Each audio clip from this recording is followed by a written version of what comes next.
CJ Flyer back with another YouTube video. It has never been more over being a Dallas Mavericks fan. I'm just the past 48 hours. I thought things couldn't get much worse, and they got a whole lot worse. And I mentioned before how I don't really feel like I'm a Mavs fan anymore, but this might have been the nail in the coffin. It's just like, look, people after the Luka trade were saying, "Hey, we still got our guys." Some fans were saying, "Hey, we still got our guys. We got Kyrie, we got PJ." Uh, I'll still root for the players even if I don't support the decision by ownership and management. Hey, at least we still got our guys, and there's still a fighting chance to make the playoffs. A lot of these players will come back from injury by the end of the season, and then this happens. I would suggest not watching the clip in slow motion of the injury, but basically Kyrie's knee bent backwards as he was planting his foot, going in, driving to the hoop in last night's game against the Sacramento Kings. And it was a pretty ugly sight to see. Turns out it was a absolute worst case scenario, as you can see by the report this morning. He tore his ACL. He's out. He's gone. He still shot his free throws. Shout out to Kyrie. This felt like it was more for the fans than for himself. It really feels like in the past couple of years since he joined Dallas that he's really established this strong relationship with the fan base that we haven't seen from him and other teams' fan bases in a while. It really genuinely feels like he wants to, put out the best product for the fans in Dallas. And even after the Luka trade, I know there's speculation that ownership and management were kind of pushing him to, spread this positivity vibe. But I honestly, there's a part of me that believes that's just him being him. And, he's always referring to, Mavs fans for life and whatnot. This is just really tough to watch. So, we have him shooting his free throws. He got taken out of the game. You can see him leaning right there. He's just on one foot. I mean, it's brutal to watch. So now, ever since Christmas Day, Luka gets hurt. Derek Lively out indefinitely. Luka traded. Gafford out. Davis out. Kyrie out. And it's StatMuse saying season from hell. This ain't the season from hell. This is the beginning of a decade of hell. It's over. It's never been more over. Just looking at the standings. First things first. Mavs still have their pick for this season, and you might think, okay, great, they can tank.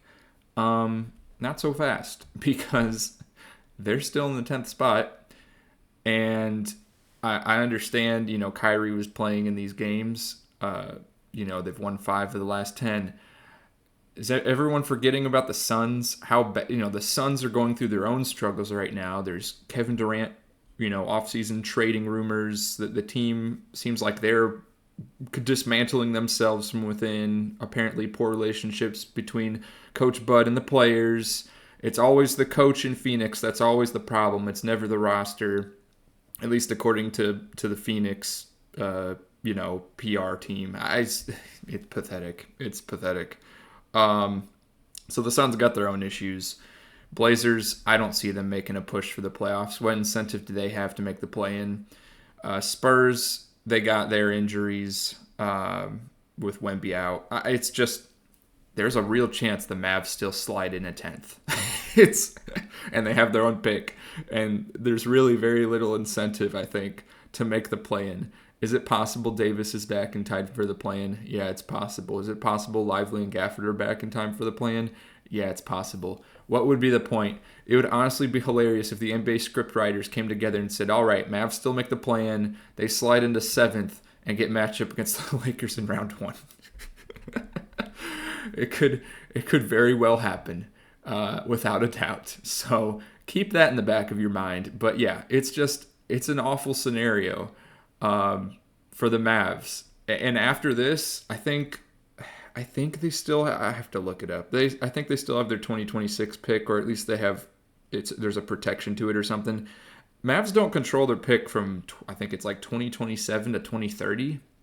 So if you're not going to get a good pick this season, And next season, I don't know. This is the draft. This season is the draft class to have a lottery pick. Like, it is widely accepted that is one of the best draft classes coming up. And if you don't have a good pick, I don't know what to tell you. Like, you're missing out. So, and meanwhile, the Thunder are just rolling around in the dough with all their picks. Meanwhile, being top of the West, reach 50 wins before the rest of the conference reaches 40. Oh, man. I mean, say what you want about the Thunder and not having the playoff success yet, despite having one of the better regular season teams, but does it really matter? I mean, they only got to do it once, right? And they have every opportunity. And even if they don't do it with this core, they'll have another core that's going to get 50-plus wins in 5 years, so who cares? It's, man, it's a rough time right now. A rough time. I mean, I know I said, I'm done supporting this team because of what ownership and management is doing. It doesn't make it feel any better seeing it happen, especially when it's your local team and being the team that you heavily supported last year during the run. It doesn't make it feel any better. So not only did all of this happen last night, but earlier in the day yesterday, there was why are we showing the weather? I don't care about the local Dallas weather, please. We were showing Mavs ticket prices. They announced yesterday morning that they were going to go up on an average basis of 8%. Incredibly tone deaf. I think their reasoning, if we scroll down in the article here, let's see. The increases reflect ongoing investments in team and fan engagement.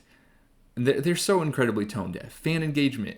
The fan engagement came from having Luka on the team, came from the team being a finals contender. I can tell you, as someone that's been going to Mavs games for the last 5 or 6 years, I don't think I've seen this kind of fan engagement ever be this high in the last 5 or 6 years. Like, it was an all-time high. I remember going to it was like a Mavs-Kings game in I think it was like 2021 or something. That arena wasn't even, it was like half filled at best. Like, I don't get it. They really don't understand. Either that or they do understand, and this, again, is all part of the plan to tank the team and move it out of Dallas. But I don't know.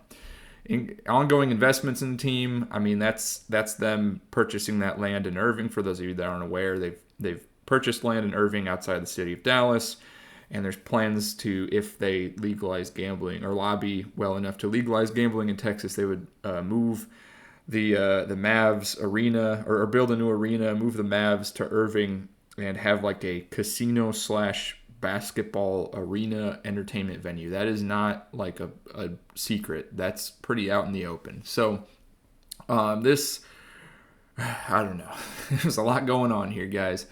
This is tough to see. So yesterday was a tough day. That's what I'm saying. All this news hitting at once. You got the season ticket price increase in the morning, and then you got Kyrie's ACL tear in the evening. It just feels like bad karma at this point. You got fans online posting, hey, we're done. We're not paying for tickets anymore after 8 years of season tickets. I won't be renewing. I don't blame you. Anyone else that says that, I don't blame them either. I mean, it's a rough time. And one other thing I want to point out with this Kyrie injury,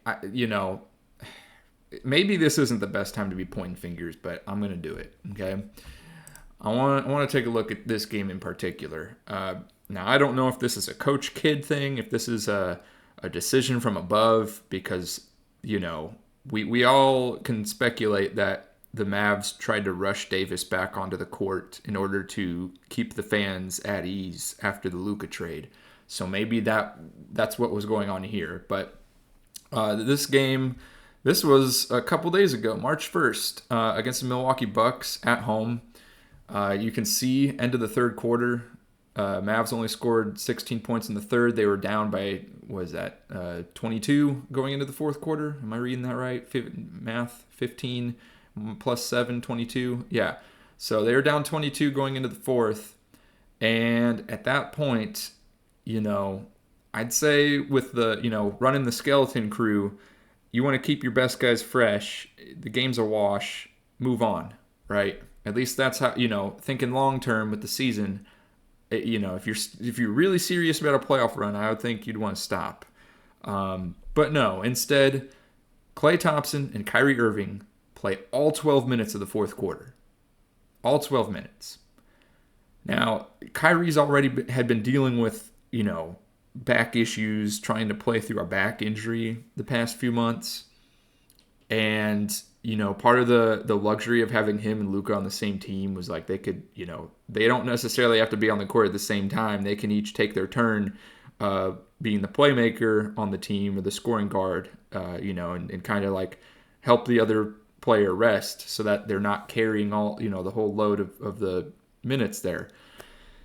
But now, this just seems like, why are you playing him? Why are you playing him all 12 minutes? So I don't know. To me, like, I'm not saying that is 100% what caused the injury to happen, but like this definitely could be a load management type of issue. This could possibly be that Kyrie was driven into the ground. Again, I don't know if this is like a coach kid thing why he was out there the whole fourth quarter, or if it's just like management ownership is like, hey, we need our best guys out there at all times, regardless of whatever the game situation is, because we need to keep fans at ease. We need to keep them in the seats. Who knows? But I feel like that's worth pointing out because, it just feels like it can't be 100% a coincidence, right? I mean, it did not seem natural the way Kyrie's knee bent backwards on that foot plant. I feel like in most instances, a person's knee is not going to bend backwards on that step.